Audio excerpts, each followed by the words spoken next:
बरसों से बंद चर्च के बाहर एक कुत्ता तेजी से भौंक रहा था। तभी अचानक उसके सामने एक साया लहराकर बाहर आया। उस साये को देखकर कुत्ते की आवाज उसके गले में ही बंद होकर रह गई। वो साया उसके आसपास लहरा रहा था। अचानक हवा में उस साये के साथ उड़ता हुआ वो कुत्ता उस चर्च के भीतर दाखिल हो गया। उसके भौंकने की आवाज अभी भी आ रही थी। कुछ देर के बाद हवा में उड़ता हुआ उसका शरीर वापस बाहर आया। इस बार उसके शरीर में प्राण नहीं थे। उसका पूरा शरीर सफेद था। मनाली शहर के बाहर एक पुराना चर्च बरसों से बंद था। उसके आसपास कोई भी नहीं जाता। कुछ दिनों के बाद कॉलेज के बच्चों की एक ट्रिप मनाली घूमने आई थी। रात के वक्त कॉलेज के कुछ बच्चे अपने टीचर को बिना बताए होटल से बाहर निकल गए। अरे यार, ये लोग तो हमें नर्सरी के बच्चों की तरह ट्रीट कर रहे हैं। ऐसे घूमने में क्या मजा आएगा। और नहीं तो क्या, यहाँ जाना है वहाँ नहीं जाना है, ऐसे करो वैसे करो, खाने का टाइम हो गया, सोने का टाइम हो गया। सोचा था लड़कियों के साथ मौज मस्ती करेंगे, मगर लड़कियों को तो दूसरे होटल में ठहरा दिया। यहाँ अकेले दीवारों के साथ सर फोड़ो। अब होटल से निकलने के बाद क्या करना है बताओ। करना क्या है, चलो ऐसे ही रोड पर घूमेंगे। तीनों दोस्त बातें करते हुए सुनसान सड़क पर चले जा रहे थे। कुछ दूर चलने के बाद वे लोग उस चर्च के बाहर पहुंच गए। देख, ये चर्च कितना सुंदर लग रहा है। हाँ, सुंदर तो है, मगर ऐसा लग रहा है कोई यहाँ आता जाता नहीं है। शायद कोई पुराना चर्च है। अंदर चलकर देखते हैं। अंदर जाकर? नहीं, अभी रहने देते हैं, कल सुबह आएंगे। अरे कल सुबह? कल तो हमारे साथ प्रोफेसर वगैरह सब रहेंगे। वे लोग हमें खुद से दूर नहीं जाने देंगे। अभी चलते हैं ना, रात या दिन क्या फर्क पड़ता है। हाँ, वैसे भी हम लोगों के पास मोबाइल में टॉर्च तो है। बोरिंग सी ट्रिप में थोड़ा सा एडवेंचर हो जाएगा। मनदीप का मन नहीं था, मगर रोशन और जतिन के कहने पर वो उन लोगों के साथ उस चर्च के भीतर दाखिल हो गया। चर्च के अंदर जगह जगह जाले लगे हुए थे। जैसे ही मोबाइल की लाइट से उस चर्च के भीतर थोड़ी सी रोशनी हुई, चमगादड़ उड़ते हुए चर्च के बाहर निकल गए। लगता है ये बहुत टाइम से बंद है, तभी तो चमगादड़ ने यहाँ पर डेरा जमा लिया। यार, मुझे यहाँ की वाइब्स कुछ ठीक नहीं लग रही है, हम लोग चलते हैं। कहते हुए मनदीप पलटकर दरवाजे से बाहर निकलने वाला था। तभी उसके पैर किसी ने पकड़ लिया। वो जोर से चीखा। क्या हुआ? मेरा पैर किसी ने पकड़ लिया है। हैं? ये क्या कह रहे हो? कहते हुए उसने अपने मोबाइल का टॉर्च मनदीप के पैर की तरफ किया तो वहां पर रस्सी थी। उसे देख दोनों हंसने लगे। तेरा मन नहीं था ना आने का, इसलिए तू रस्सी से भी डर रहा है। कुछ नहीं, अंदर चलकर देख, यहाँ का आर्किटेक्ट कितना अच्छा है। कहते हुए वो उसका हाथ पकड़कर उसे अंदर ले गया। वे तीनों चर्च घूम ही रहे थे कि अचानक चर्च की लाइट जलने बुझने लगी। अरे, यहाँ पर लाइट कैसे आ गई? मुझे कुछ ठीक नहीं लग रहा, हम लोग यहाँ से चलते हैं। कहते हुए वो अपने दोनों दोस्तों के हाथ पकड़कर दरवाजे के पास गया, मगर अचानक ही दरवाजा बंद हो गया। तीनों दरवाजा खोलने की कोशिश कर रहे थे, मगर दरवाजा नहीं खुल रहा था। अरे, ऐसे कैसे हो सकता है? अभी तो ये दरवाजा खुला था। किसने बंद किया? प्लीज हेल्प, हमें डराने की कोशिश मत करो। कोई और रास्ता होगा यहाँ से निकलने का, ढूंढकर वहां से निकल जाते हैं। कहते हुए जतिन जैसे ही पलटा, दहशत के कारण उसकी आंखें फटी की फटी रह गई। उसने देखा उसके सामने एक नन खड़ी हुई थी। वो अपनी बड़ी बड़ी लाल आंखों से उन लोगों को घूरने लगी। ये क्या बला है, भागो यहाँ से। जैसे ही मनदीप ने उन लोगों को भागने को कहा, वो नन धुआं बनकर गायब हो गई। हैं? अब ये कहाँ गई? रोशन और मनदीप उसे इधर उधर ढूंढने लगे। तभी अचानक उन्होंने देखा कि जतिन जमीन पर रेंग रहा था। उसकी आंखें नन की तरह ही लाल थी, चेहरा पूरा सफेद और हाथ पैरों की चमड़ी जली हुई। उसे देखकर वे दोनों डर गए और चीखते हुए वहां से बाहर निकलने की कोशिश कर रहे थे, मगर उन्हें चर्च से बाहर निकलने का कोई रास्ता नजर नहीं आ रहा था।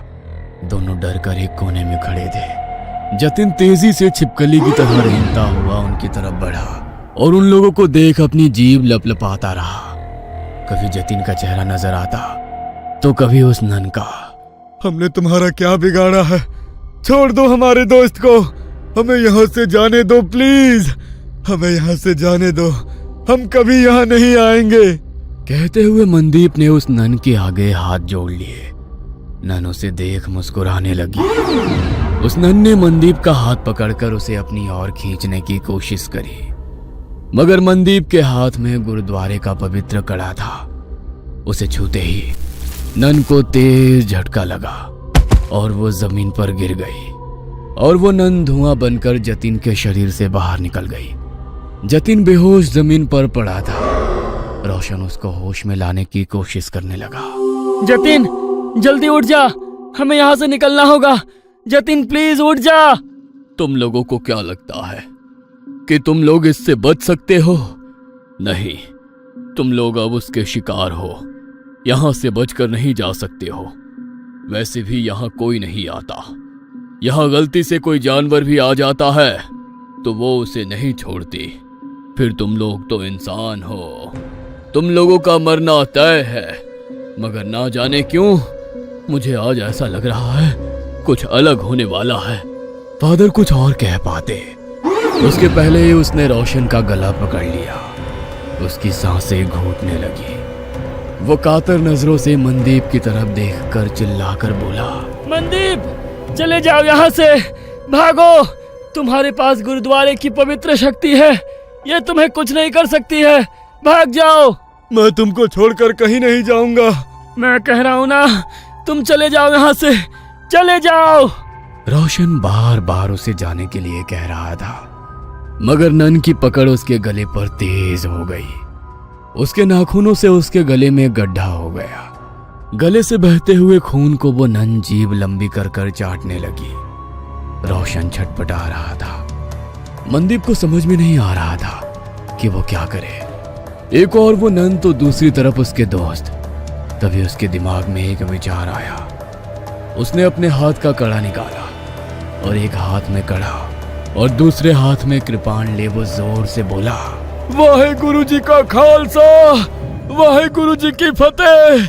जो बोले सो निहाल, सत श्री अकाल। मनदीप ने वो कड़ा नन के हाथों में डाला और सीने में कृपाण डाली। वो नन छटपटाने लगी। उसने रोशन की गर्दन छोड़ दी। हवा में लहरा रहा रोशन जमीन पर गिर गया। उस नन के सीने से काला गाढ़ा सा अजीब पदार्थ बह रहा था। जतिन अभी तक बेहोश था। मनदीप को मदद चाहिए थी, मगर उसके पास मदद के लिए कोई नहीं था। उसकी नजर यीशु की मूर्ति पर पड़ी। हे यीशु, मुझे तेरी प्रार्थना नहीं आती है, मगर तेरे घर में शैतान तेरे बंदों पर कैसे हावी हो सकता है? हमारी मदद करो। कहते हुए उसकी आंखों में आंसू आ गए। तभी एक चमत्कार हुआ और बरसों से बंद वो चर्च अचानक से रोशन हो गया। फादर ने दो नन को बुलाया। नन ने घायल रोशन और जतिन का इलाज शुरू किया। फिर फादर ने जैसे ही उस घायल नन की ओर देखा, होली वाटर डाल उसकी मुक्ति की प्रेयर करने लगे। देखते ही देखते वो नन की आत्मा यीशु की मूर्ति में समाहित हो गई। आज तुम्हारे साहस और सूझबूझ से बरसों से भटकती उस नन की आत्मा को मुक्ति मिल गई। God bless you my child. तुम्हारे दोस्त अब ठीक हैं। कल सुबह तक उन लोगों को कुछ भी याद नहीं रहेगा। अब तुम लोग यहाँ से चले जाओ और आज की घटना का जिक्र किसी से भी मत करना। फादर के कहने पर मनदीप अपने दोस्तों के साथ होटल वापस आ गया। अगले दिन वे लोग जब मनाली घूमने के लिए निकले तो उसके दोस्त सब कुछ भूल चुके थे, मगर मनदीप उस खौफनाक रात को उम्र भर नहीं भूल सकता था। वो अपने साथियों के साथ उसी जगह से निकला तो मनदीप को कोई चर्च नजर नहीं आया। बस दूर खड़े वो फादर उसे देखकर मुस्कुरा रहे थे। उन्होंने उसके ऊपर होली वाटर डाला तो मनदीप भी कल रात की वो बातें भूल गया। मगर मनाली के लोग उन लोगों को कभी भूल नहीं सकते हैं, क्योंकि उनके कारण ही तो उन्हें इविल नन से छुटकारा मिला था। ये कहानी आपको अच्छी लगी हो तो हमें सब्सक्राइब करें, हमारा इंस्टाग्राम और फेसबुक पेज जरूर फॉलो करें। और हाँ दोस्तों, सब्सक्राइब करना भूलना मत।